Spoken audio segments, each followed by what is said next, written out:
Special. तो बच्चों, क्या हम सब लोग सेम हैं? नो, हम सब अलग अलग हैं और हर एक पर्सन अपने आप में क्या है?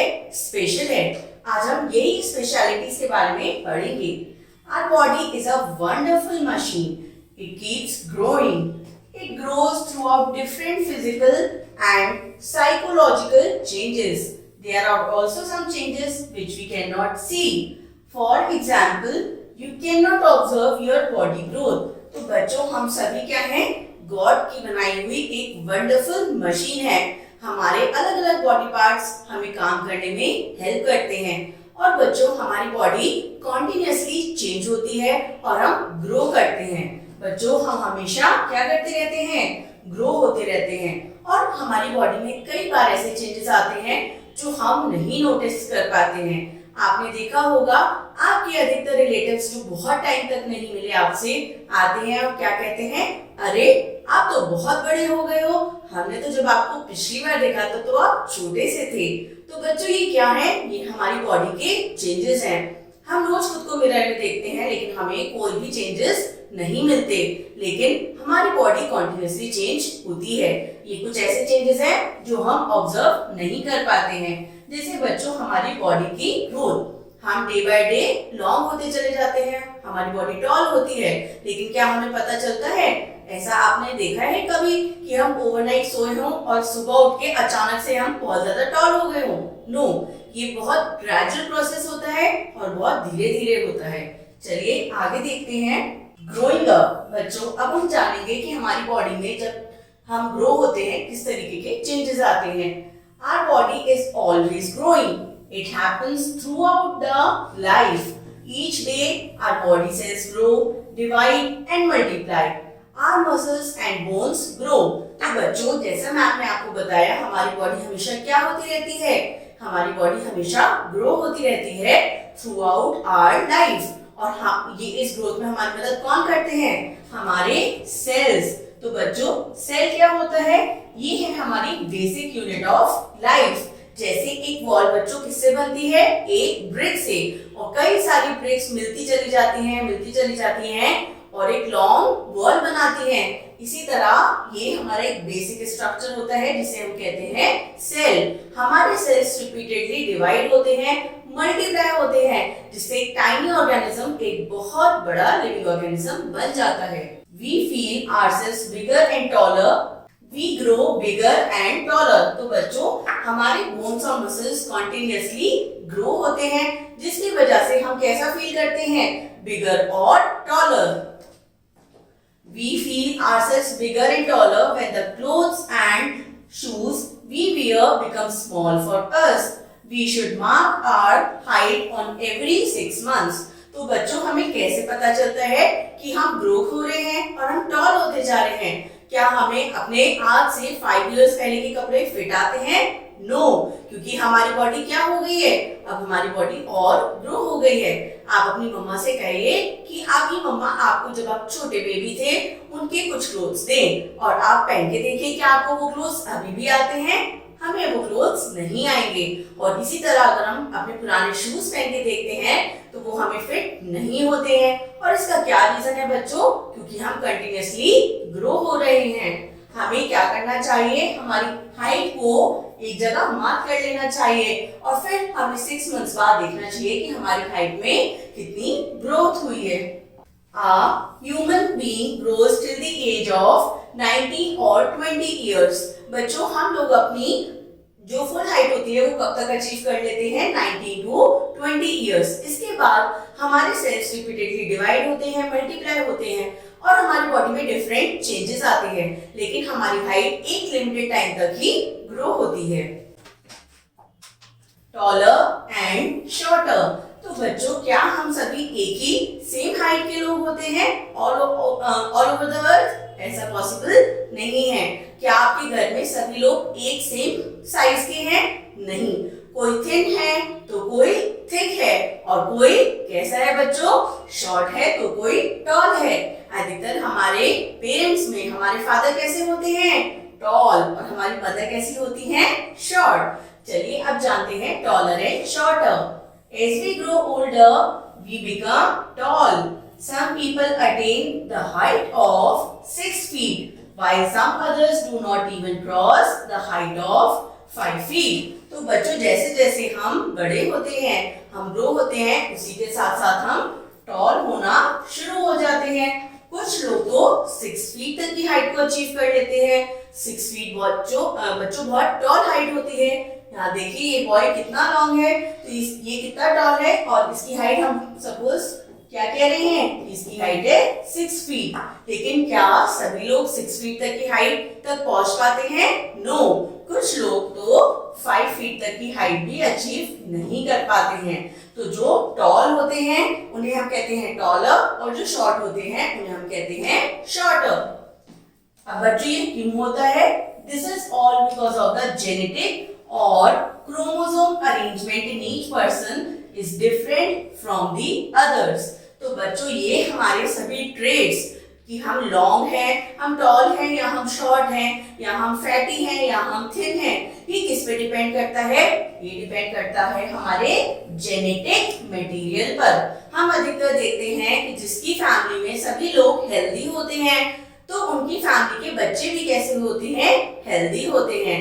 और अगर किसी की फैमिली में सभी पेरेंट्स और ग्रैंड पेरेंट्स टॉल हैं तो बच्चों क्या पॉसिबिलिटी होती है कि उन पेरेंट्स के जो चिल्ड्रन हैं वो भी कैसे होंगे? टॉल होंगे। ये क्यों होता है? क्योंकि ये डिपेंड करता है जेनेटिक मटेरियल, जिसे हम क्या कहते हैं? क्रोमोसोम्स। जब हमारे पेरेंट्स हमें पैदा करते हैं तो उनके जीन्स हमारी बॉडी में आते हैं और वही ट्रेड्स हम आगे कैरी ऑन करते हैं। और बच्चों ये क्रोमोसोमल अरेंजमेंट सब किसी की बॉडी में डिफरेंट होता है। इवन मेरा क्रोमोसोम अरेंजमेंट जो होगा वो मेरे पेरेंट्स की बॉडी से अलग होगा। As we grow, our voice also changes. It is due to hormonal changes. Have you ever noticed the voice of your friends? Which of them have soft voice or loud voice? तो बच्चों क्या हम खाली grow होने के साथ toll ही होते हैं? नो, हमारी जो वॉइस होती है वो भी चेंज होती है। किसी की वॉइस श्रिल होती है यानी बहुत पतली होती है, और किसी की वॉइस कैसी होती है? सॉफ्ट, और कोई बहुत लाउड बोलता है। ये सभी हमारे क्या है बच्चों? हार्मोनल चेंजेस हैं। Next is things we like and dislike. कौन कौन सी चीजें हमें पसंद होती हैं और कौन सी नहीं? क्या आपकी फैमिली में सभी लोग एक सी चीजें लाइक करते हैं और एक सी चीजें डिसलाइक करते हैं? अगर मुझे मैंगो खाना पसंद है लेकिन एप्पल्स मुझे पसंद नहीं है, तो क्या मेरे मदर, फादर, मेरे ब्रदर, मेरे ग्रैंड पेरेंट्स सभी मैंगो तो पसंद करेंगे लेकिन एप्पल पसंद नहीं करेंगे? ऐसा होता है बच्चों? नो, किसी को कुछ पसंद होता है और किसी को कुछ अलग पसंद होता है। तो जो चीजें हमें पसंद होती हैं उन्हें हम कहते हैं लाइक, और जो चीजें हमें पसंद नहीं होती हैं, जैसे मुझे एप्पल खाना पसंद नहीं है, तो ये क्या होगी? मेरी डिसलाइक। और लाइक और dislike person to person vary करती है, क्योंकि हम सभी डिफरेंट ऑर्गेनिजम्स हैं। All of us have feelings. We are influenced by the things that surround us. Therefore, we like or dislike a number of things.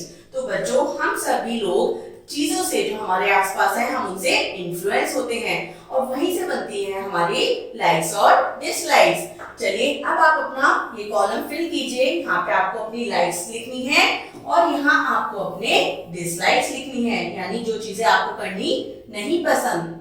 A few of your friends may like to eat burgers, while some others may like Chinese food. All of us have a sense of smell, sense of taste, etc. तो बच्चों आपके कुछ friends ऐसे होंगे जिन्हें burgers खाना पसंद है, लेकिन बाकी के फ्रेंड्स को शायद चाइनीज खाना पसंद हो। तो देखिए हम सबकी लाइक्स डिफरेंट होती हैं, और ये किस पे डिपेंड करता है? हमारे सेंस ऑफ स्मेल और सेंस ऑफ टेस्ट पर। बच्चों हमने अपनी प्रीवियस क्लासेस में सीखा है हमारे टोटल 5 सेंसेस होते हैं। सेंस ऑफ, बच्चों बताइए क्या है? सेंस ऑफ सी, यानी जिसे हम देखते हैं। सेकेंड सेंस ऑफ हियर, जिसे हम सुनते हैं। थर्ड सेंस ऑफ, इसे हम क्या करते हैं? Taste. Next sense of smell, nose की हेल्प से हम बच्चों क्या करते हैं? स्मेल करते हैं। और फिफ्थ होता है सेंस ऑफ फील, यानी स्किन की हेल्प से हम फील करते हैं। तो हम हम स्मेल और टेस्ट की हेल्प से बच्चों अपने टेस्ट को डेवलप करते हैं। हमें क्या लाइक है और क्या हमारे डिसलाइक्स हैं। जब हम मेडिसिन खाते हैं तो हमारा फेस कैसा हो जाता है, बहुत कड़वी है, क्योंकि उसका टेस्ट हमें अच्छा नहीं लगता, इसलिए मेडिसिन हमारे लिए कैसी होती है, डिसलाइक आइटम।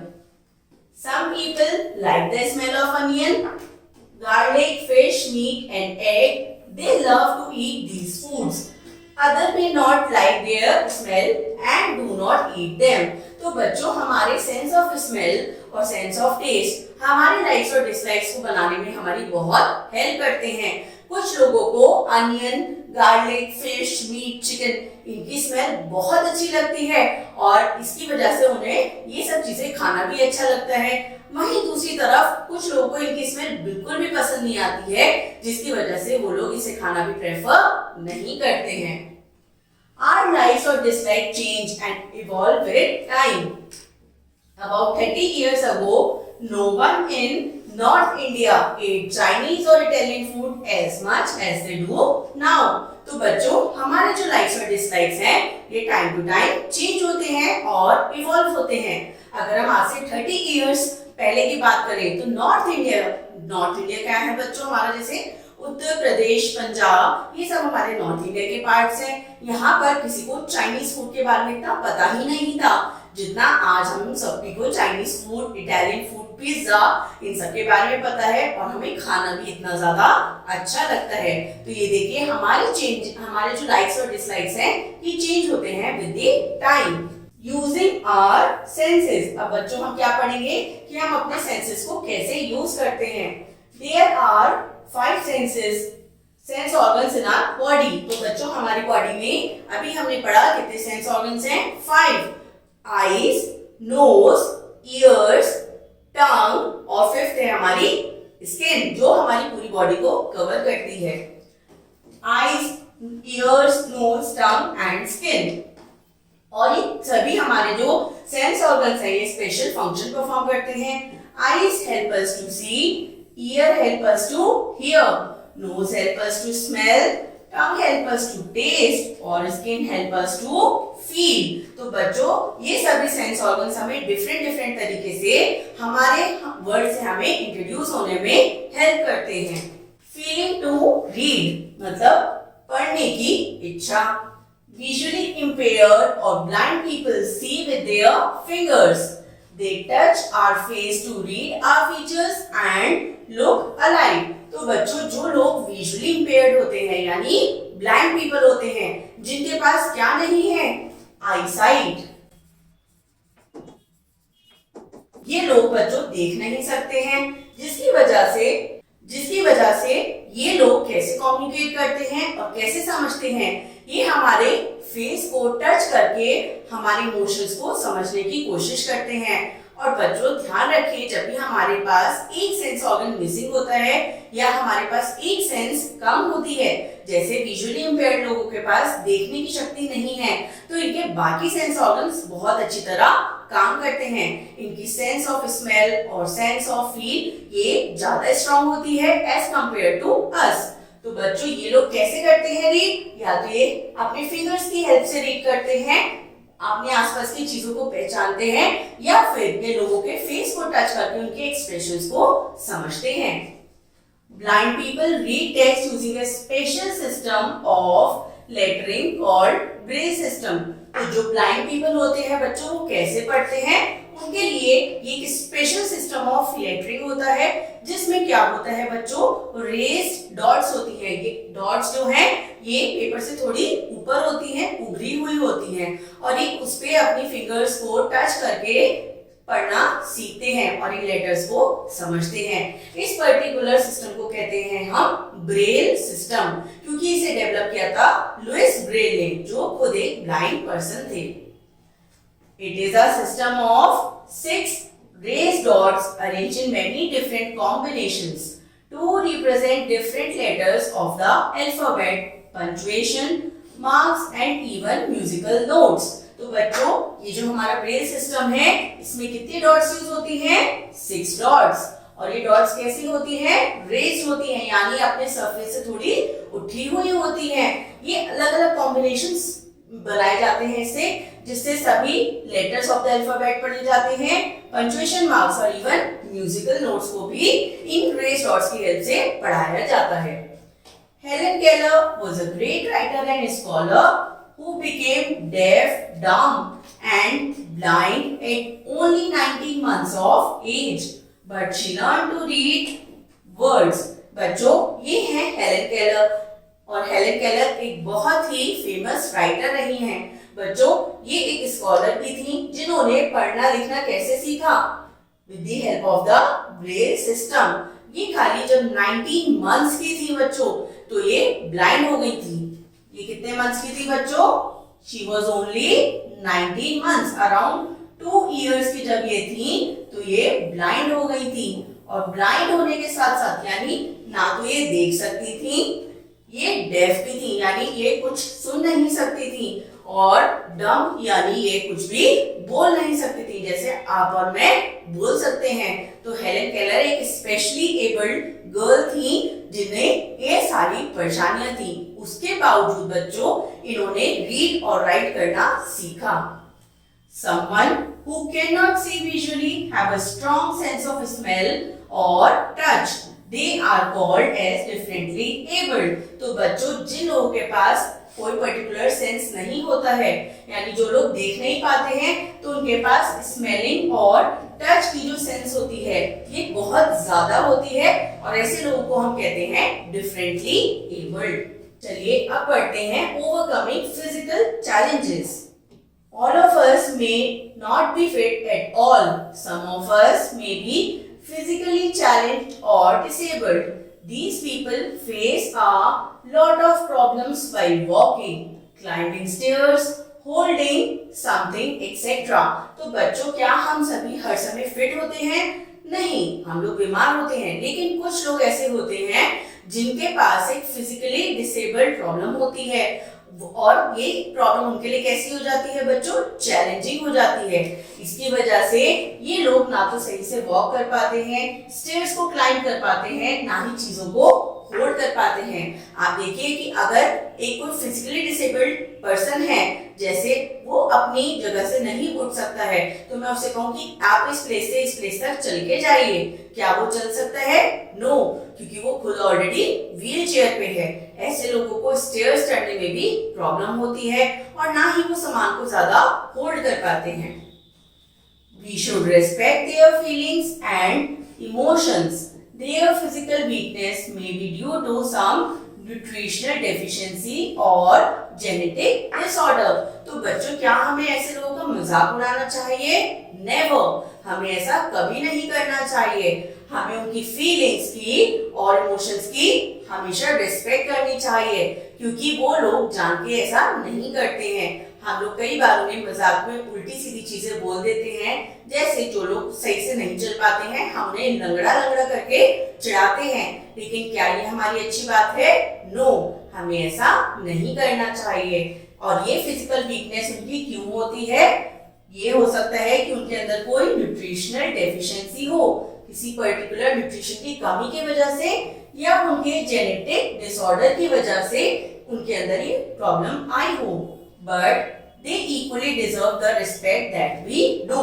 तो बच्चों, जितनी रेस्पेक्ट सोसाइटी से हम अपने लिए मांगते हैं, उतनी ही रेस्पेक्ट हमें उन दूसरे लोगों को भी देनी चाहिए।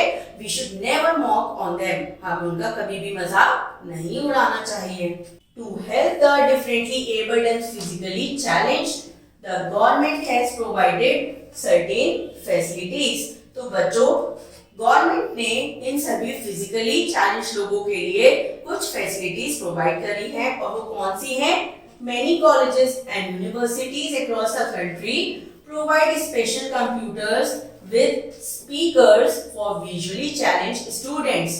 तो बच्चों, जो लोग देख नहीं सकते हैं, जो बच्चे प्रॉपर्ली नहीं देख सकते हैं, यानी विजुअली चैलेंज लोग हैं, ब्लाइंड हैं, या फिर उनकी विजन पावर बहुत ज्यादा कम है, ऐसे लोगों के लिए गवर्नमेंट ने सभी कॉलेजेस और कई सारी यूनिवर्सिटीज में क्या लगवाए हैं? स्पेशल कंप्यूटर्स लगवाए हैं। ये स्पेशल कंप्यूटर्स आते हैं लाउड स्पीकर के साथ। तो बच्चों, वो जो कुछ नहीं देख पा रहे हैं स्क्रीन पर, वो क्या करेंगे? वो इजीली सुन पाएंगे।